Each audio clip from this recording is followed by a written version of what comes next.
नमस्कार।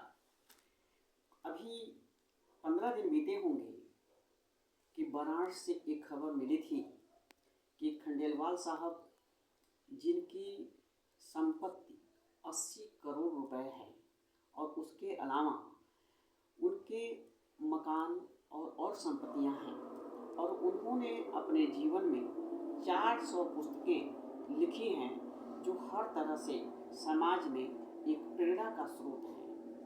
एक मंच पे बोलना या कुछ लिखना एक बहुत बड़ी बात होती है, जबकि उन्होंने अपने जीवन में 400 किताबें लिखी, लेकिन उसके बावजूद उनका जीवन लास्ट में जो है वृद्धा आश्रम में बीतता है।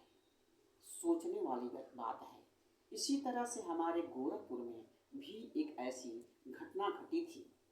मैं आप लोगों को बताना चाहता हूँ, लेकिन उससे पहले एक बात ज़रूर कहेंगे कि मैं जो बोलता हूँ या जो आप लोगों की तरफ बांटता हूँ वो अनुभव के आधार पर और एक कहीं न कहीं सत्य बात होती है। तो अगर आप लोग मेरी बातों को सुनना चाहते हैं, पसंद करते हैं, तो मेरे चैनल को सब्सक्राइब कर दीजिए और लाइक कर दीजिए, और अगर कोई बात है तो कमेंट करके बता सकते हैं। सबसे पहले बात खंडेलवाल साहब की।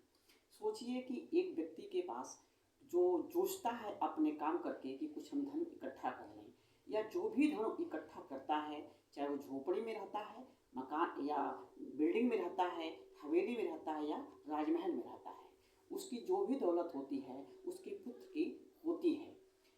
इसी तरह जो है उन्होंने भी अपने जीवन में जो कमाया अपने पुत्र और पुत्री को दिया।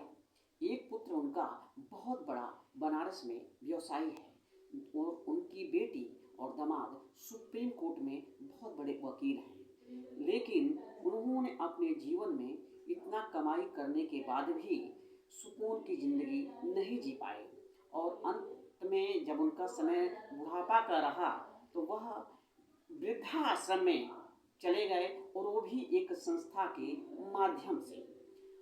तो पुत्र को या पुत्री को हम इसलिए जन्म देते हैं, इसलिए पालते पोसते हैं, पढ़ाते लिखाते हैं, ताकि वो बुढ़ापे का लाठी बने, सहारा बने।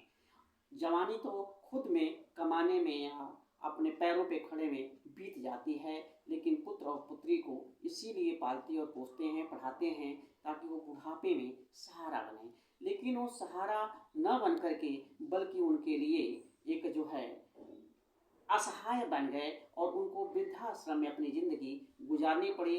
और पता चला कि वृद्धाश्रम में जब वो अंतिम सांस ले रहे थे तो उनको फ़ोन किया गया उनके बेटे को, तो उन्होंने के बेटे ने कहा कि मेरे पास अभी समय नहीं है, और उनकी पुत्री ने तो फ़ोन उठाया तक नहीं।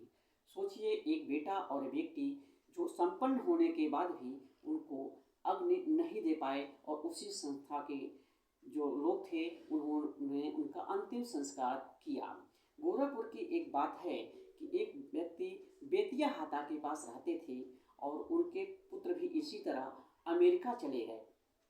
उन्होंने अपने पुत्र से पूछा कि गोरखपुर की जो दौलत है, गांव की जो दौलत है, तुम हमारी सेवा नहीं करोगे तो हम किसके पास जाएंगे, किससे रोटी बनाने की बात करेंगे?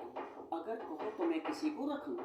तो उनके बेटे ने कहा कोई बात नहीं है, आप रख लीजिए। उन्होंने एक नौकरानी रखा जो खाना बनाती थी, खिलाती थी, सेवा करती थी, और उसको कहा कि आप मेरी सेवा करते रहो, जब मैं संसार में नहीं रहूँगा तो ये मकान, ये दुकान आपका होगा। और गांव पे जो परिवार वाले थे उनको भी कह दिए कि खेती बाड़ी घर ये आप लोगों का हो जाएगा। देखिए, संपत्ति का सदुपयोग और दुरुपयोग दोनों बातें हैं, क्योंकि पिता का जो धन होता है वो पुत्र ही पाता है। यहाँ पे वह गोरखपुर की जो बात है, उन्होंने अपने संपत्ति का सदुपयोग मैं कहता हूँ पूर्ण रूप से किया कि उनका पुत्र अगर नहीं आ पाया तो जो एक निर्धन काम वाली थी और उसकी सेवा करती थी, कम से कम उस धन का सदुपयोग कर दिया उन्होंने कि वह एक काम वाली एक बहुत बड़े मकान की मालकिन बन गई, और उससे आज किराया भी आता है, और उसके परिवार के जो लोग हैं उनको भी वो धन मिल गया, जिससे वो खुश हो गए और उनकी अंतरात्मा संतुष्ट हो गई। एक खंडेलवाल साहब की कि जो उन्होंने 80 करोड़ रुपए थे, लेकिन उसका सदुपयोग वो उनके जो किताब उन्होंने लिखा उसके माध्यम से तो वो पूरे संसार को जो भी पढ़ेंगे प्रेरणा के स्रोत बने रहेंगे, चमकते रहेंगे। लेकिन उनका जो 80 करोड़ का सदुपयोग हुआ वो पूर्ण रूप से देखिए यहाँ पे नहीं हो पा रहा है। अगर वो उस पैसे को पुत्र के थोड़ा सा मुँह से हट करके किसी अनाथ आश्रम में, वृद्धा आश्रम में या अन्य जगह पे खर्च किए होते तो शायद वह सदुपयोग होता। तो अपने धन को सदुपयोग और दुरुपयोग दोनों किस रूप में किया जाए, आप इसको सोचिए कि आप कहाँ पे हैं, किस जगह पे हैं।